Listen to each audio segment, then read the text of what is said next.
bonsoir, ça dépend à l'ère où laquelle vous allez suivre cette émission dénommée Face Cachée, Nakati ya chaîne Abino. Asosa Télévision, la chaîne où ils ont associé peuple congolais tous à la INI, parce qu'avec l'unité de Torokin Liboso, les amants en boka, Gédéon Soueli, Oaza Liboso, va poste télévisé Nabino, au Bozali Kolanda Biso, Nabetando Eke Nabino. J'ai le réel plaisir de vous annoncer mon invité au nom des grands pays dénommé David Idi Tunga, comme d'habitude. Automécarement comme Magnola, Makambo Italie, République démocratique du Congo. Qu'est-ce qui se passe? La loi de congolité, où ils allaient surgérer, ils ont botissa, bambeba moi et belé, où ils allaient connaître sa classe politique. Bon, au propos, il y a mon amboka cardinal Ambongo Fridolin, en pleine dernière funéraille, il y a Monseigneur Moké, pardon, Monseigneur cardinal Mosengo Oyo. Alobeli tata ekolo ke loi wana proposition les oko panzamboka bon to kosimba ba déclaration politique mususu, pourquoi pas arrestation ya Jacques Ndala, pourquoi pas procès ya Matata Ponyo Oyo ba convoqué qui mais tilelo sans suite de éviter qui manipule la justice. Sans plus tarder, ceux qui nazali direct avec mon caramel ramène Oazali Nasima Bilili na kopesa mwana mboka David Idi Tunga. Mbote bongo to bande émission mokwale. Mbote mwana mboka ndeko Gédéon na sepeli mingi parce que oyambi ndeko nayo David Idi Tunga, grand pays moins variable na lobaki soki Idi Tunga ezate jamais fatia benga ma chef de l'état et puis na profiter na mikopo na kopesa quand même merci na bao ba ko disposer ta na ba ko balanda biso parce que mikolo ceux qui ont vraiment congolais de père et de mère donc c'est basé pour l'actualité en mboka, mais ceux qui osent peut-être libanda et que yo moko zo ba ki oza congolais de père et de mère mais ba interlocuteur na yo to ba collaborateur na yo bazo panzante ke ba lobi ke noté yé papa na azalaka boye maman na azalaka boye. En tout cas je vois que a kota l'émission moi ta la ngwezate mais bato ba bi ke non oza congolais côté maman, oza congolais côté papa, to congolais à patrie. Pour nous, on est photo le bélango. Oui, photo à patrie. Quelqu'un qui n'a pas de terre. Ah, voilà, c'est-à-dire que maman, ici, Moussoussou, papa, ici, Moussoussou, moi, je suis lié moko, la face à la choix. Mais comme ça n'a peut-être testament, pelandara. Moi, je suis tout simbamba, direct likambo, oyo ya loi ya congolité, oyo spécialement nous lelo na kati ya IDPS parti au pouvoir, bo comme na politique ya coup sur coup. Wa lobi bo bozongi si boye. Loi wana proposition wana est-ce que ko senga ba verrouiller quelques articles de la constitution ou ezalaka bloqué tel qu'article 72 ou ezali déjà ko lobela likambo ya nationalité. Merci mingi ndeko Gédéon na kongo rectifier muke parce que cette proposition de loi est proposée mais pas député à UDPS et proposée mais pas cadre à UDPS et proposée mais na mais UDPS c'est là qu'on marche pour la soutenir. Nazali koya na répondre et proposée mais na membre à UDPS et proposée mais par un citoyen congolais candidat malheureux à l'élection 2018 à la personne il y a Noël Tiani moi d'inviter. Très bien. Owa personne à parti politique na force pour le changement. Très bien. Et puis mutu andimi charge onga na ko benga pied de Jésus Singapululu député à chaque moment. Biso no surtout tozali ko soutenir net ngai nazali ko soutenir loi étant question congolais parce que nazali ko bunda pona souveraineté ya mboka pona ngate eza pona souvenir la bana nanga eza pona souvenir na génération à venir. Alors que le bac est biso il est presque ça la marche non. Il faut quand même bateau ba ko landa biso ba comprendre. Eza tellement battu ensemble pour la République, même na quatre assemblée nationale ensemble pour la République. Bazata na député Moroté. Na combo yeke ensemble pour la République. Na combo ensemble bazata na député. Bazate. So on moni bateau baza tout autour y ensemble pour la République. Y a Moses Katumbi, Mwana Soriano. Baza ba président y a ba parti politique parce qu'il n'est pas oublié que Moses Katumbi fille commerçant. Et puis muto amema na politique manager na Francis Kalombo. En tout cas ceux qui boza à titre de référence ezangate. Bolanda référence ezangate. Poser question vidéo ezali. Bon poser question. Le lenge kani Moïse Katumbi a se retrouvé na politique. Réponse wana eza réservé et pas Francis Kalombo. Ngape na ko profiter na tout na po ba imboka. Ba keno le lenga quand ne tomona Moïse Katumbi apparaître dans monde pour il y a le bas qui clairement Moïse Katumbi a tiré kolinga réponse na lobby boité ceux qui le Moïse Katumbi a commis la politique à travers manager naie manager on c'est Francisca Kalombo yende mtu akozala beaucoup plus dans détail il y a quoi expliquer biso le lenga ni Moïse Katumbi a se trouvé dans monde pour politique allez-y Moïse Katumbi bonne réponse maintenant koloba keno biso tambola ki non ça dit que cette proposition de loi bakomi ko voulu pande UDPS bakomi ko kotsa bakonza UDPS bakomi ko voulu pande to koloba tout moment chef de l'état mais pas que comme tout na qui instrumentalise les députés nationaux nani azana kati ya sima et honorable Tingi Pululu merci beaucoup pour na amema loi ce qui à l'époque na régime passé et que système est instrumentalisé ce n'est pas avec le président Félix. C'est-à-dire que maintenant, la justice est indépendante et puis chaque citoyen est libre de proposer la loi. Maintenant, nous avons travaillé loi qu'on proposer modifiant le nombre de mandats de les députés. Parce que tout le monde a dit que le président de la République, mandat une seule fois renouvelable. Oui. Mais pourquoi pas les députés? Il y a des députés qui ont une seule fois. À titre d'exemple, Lambert Mende, 3 fois. Parce que l'élection est à la raté. En 2018, il y a une élection, il y a des députés. C'est-à-dire qu'il y a 2 fois dans la législature, 3 fois dans la législature, comme si l'Assemblée nationale ou en Bango. Même à commune à 70 ans, quand il y a des députés, il faut qu'on modifie. Au Sali, ce qui est causé là, une seule fois, tout renouvelable, au permis, au ticket institution, on a David Tounga a préparé si cette proposition de loi. Pour déterminer le mandat des députés, je suis un citoyen congolais. Je peux proposer.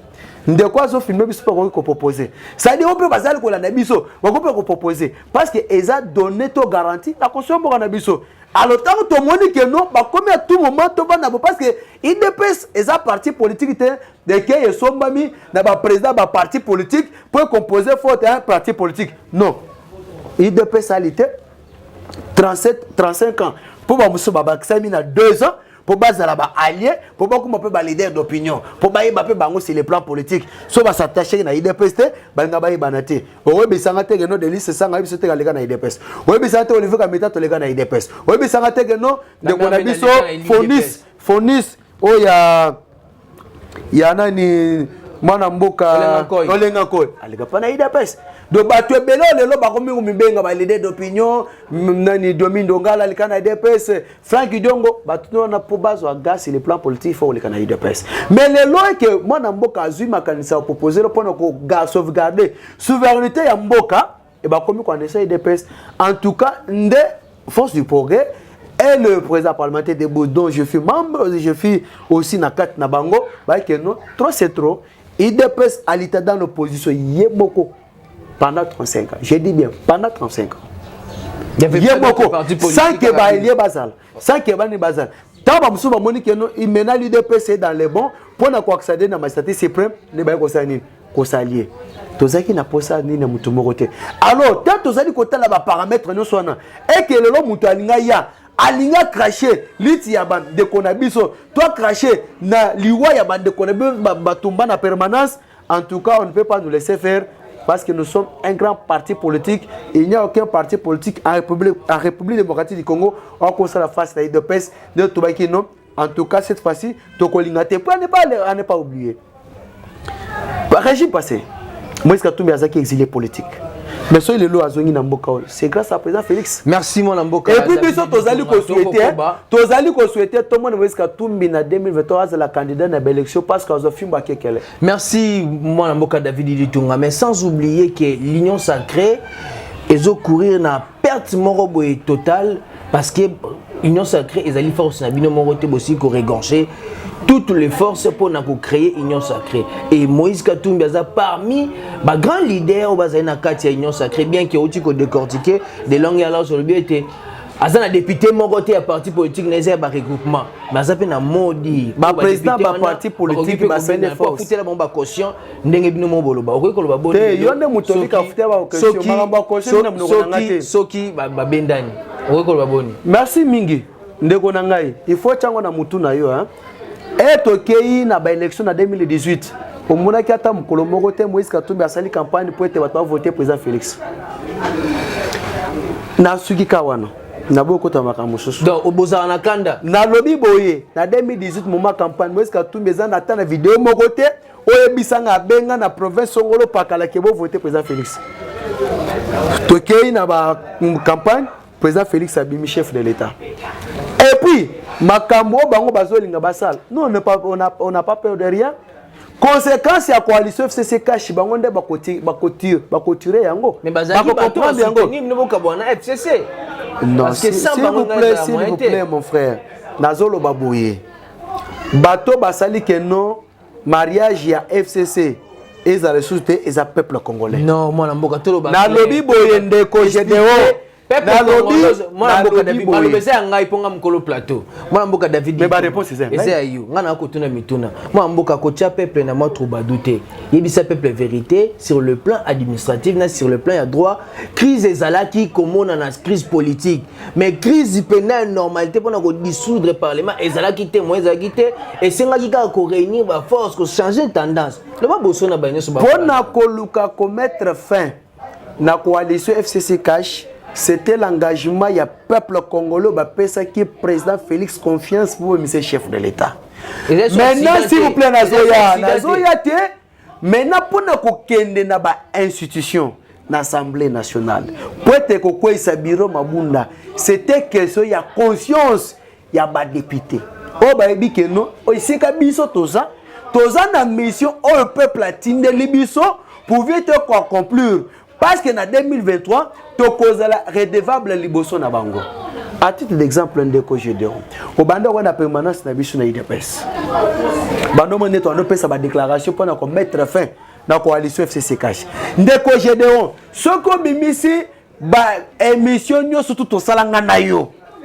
Sénateur Joseph Kabila ba aida été et puis il moko parvenu kolela que je manque même 15 personnes. Natikala jamais cause s'il vous plaît. Nazali koya natikala jamais cause na 15 personnes pour accomplir vision za inango sur la République démocratique du Congo. Très bien. Natikala jamais cause la pour. Nazara toujours constant na combat na ngato na liti na ngai. C'est pour vous dire que non pour ne commettre fin à la coalition FCC, ils ont engagement population, engagement ya jeunesse ngapikuna nakati et puis engagement ya conscience ya ba député bazali nakati Assemblée nationale, ba ba coalition responsabilité na bango.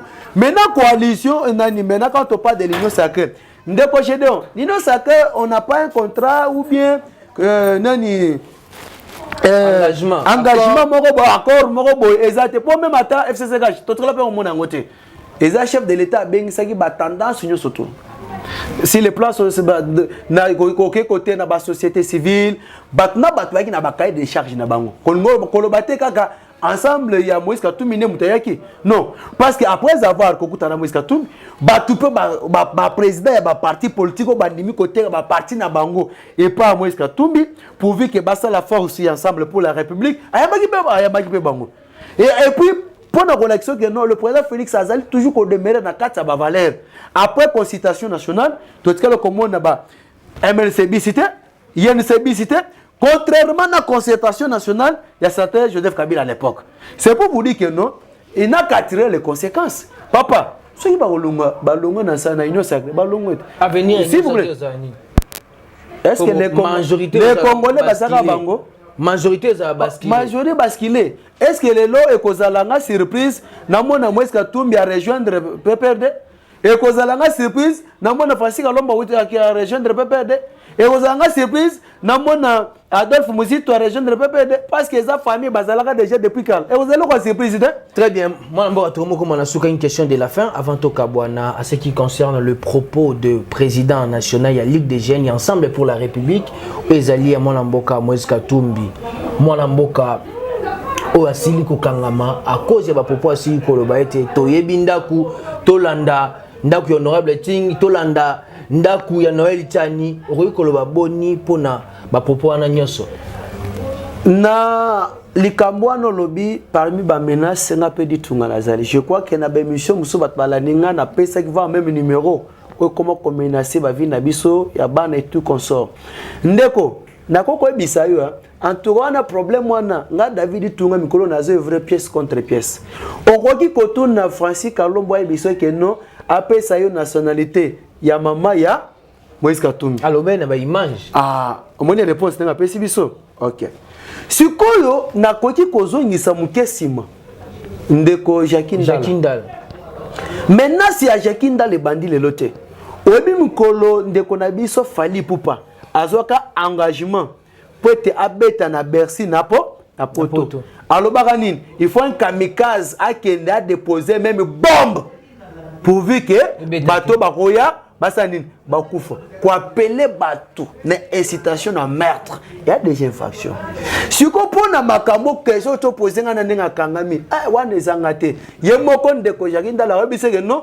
Ceux qui Moïse Katumbi alinga opérer, abenga kanani. Ok, yo mo réponse. Et puis attendre ba se déplacer à Ndengenine. Yo mo réponse. Et puis mutali boso a contacter les années. Merci mon amboka David Ditunga na ko répondre na invitation na biso ya moko alelo na chaîne na biso Asosa télévision oyo bozaka toujours branché connecté pour na actualité politique pourquoi pas actualité za ba diverses et belé o bomona ka bande ko na ngam susu ya basi balekanaka lelo zaki mon amboka Gedeon Sweli o zaki liboso na bino na ba etando yeke na bino soki bo sepelaki pe na image te bo sepelaki pe na commentaire ya maloba nanga ya moko alelo te boye ba ko komela biso na numéro kozala toujours affiché wana. Je dirais un grand merci à mon coordonnateur oh asali kimi lelo atiki coordination ayependa ko filmenga les Taylor Mulumba TM na sima ya caméra ainsi que mon PDG Welner Pindi ainsi que toute l'équipe il y a Asosa télévision là je vois Jemima, je vois Blessing, je vois Mika, je vois mon vieux Michel Tokutan à la prochaine sans oublier Gloriana Clara à la prochaine bye bye.